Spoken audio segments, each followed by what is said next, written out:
তারিখটা ছিল 2022-এর জুন মাসের 14 তারিখ। সকাল থেকে আকাশটা মেঘলা ছিল।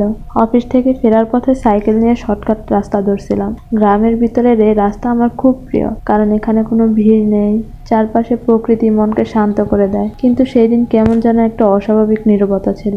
পাখিরা ডাকছে না, কোনো ডাক শোনা যাচ্ছিল না। পথের মাঝামাঝি পৌঁছে দেখি একটা নতুন কাঁচা রাস্তা ডান দিকে চলে গেছে। আগে কখনো দেখিনি। কৌতূহল হলো, ভেবে দেখলাম আজ এই রাস্তা ধরেই যায়। কিন্তু সেই রাস্তা ঢোকার পর থেকে অনুভব করলাম যেন কেউ আমাকে অনুসরণ করছে। পেছন ফিরে তাকিয়ে দেখি কেউ নেই, তবে কেন জানি শরীরটা অনেক ভার ভার হয়ে গেছে। পরিবেশটা কেমন জানি ভারী ভারী ছিল। বাতাস কেন যেন থেমে গিয়েছিল। তার 2 দিন পরে, মানে 16 তারিখ, সেদিন ঘটনাটি আমি আর ভুলতে পারছিলাম না। কাঁচা রাস্তায় কোথায় গিয়ে মিশেছে সেটা জানার ইচ্ছা তীব্র হয়ে উঠল। বিকেলে আবার সেখানে গেলাম।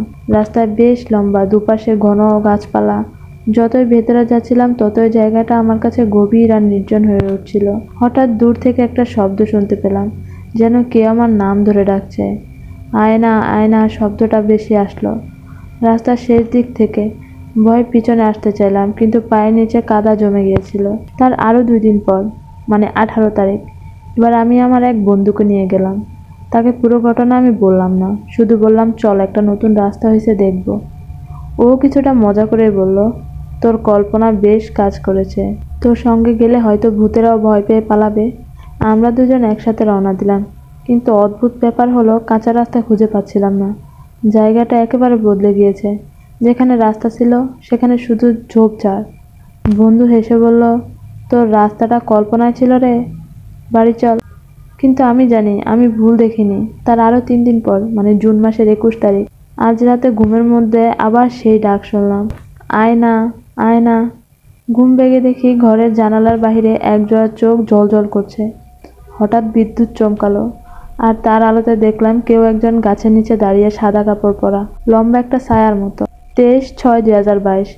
আমার শরীর খারাপ হতে শুরু করছে। মায়ের সঙ্গে মসজিদে গিয়ে একজন হুজুরের কাছে ঘটনাটি বললাম। তিনি বললেন, তুমি হয়তো কোনো কিছুকে এমন জায়গায় বিরক্ত করছো যেখানে মানুষের প্রবেশ ঠিক নয়। নিয়মিত দোয়া তাসবিহ পড়ো, আর কখনো সেই জায়গায় যাওয়ার চেষ্টা করবে না। আমি সেই রাস্তা আর খুঁজতে যাইনি, কিন্তু মাঝে মধ্যে মনে হয় কেউ যেন আমাকে ডাকছে। মায়ের কথা মতো দোয়া পড়ি, কিন্তু মাঝে মাঝে মনে হয় সেই ডাকটা যেন আজও আমার চারপাশে ঘুরে বেড়ায়। কিছু জায়গার কিছু ডাক হয়তো কেবলই রহস্যময় থেকে যাবে। শেষে এই কথাটাই বলবো, জীবনের পথে অনেক সময় অনেক কিছু ঘটে যাবে যার ব্যাখ্যা মেলে না, তবে সাহস আর বিশ্বাস আমাদের রক্ষা করতে পারে। তো আজকের ভিডিওটা এই পর্যন্ত। যারা ইউটিউব থেকে দেখতেছেন অবশ্যই চ্যানেলটা সাবস্ক্রাইব করে দিবেন। যারা ফেসবুক থেকে দেখতেছেন অবশ্যই পেজটা ফলো দিয়ে লাইক কমেন্ট শেয়ার করে দিয়ে যাবেন। আল্লাহ হাফেজ।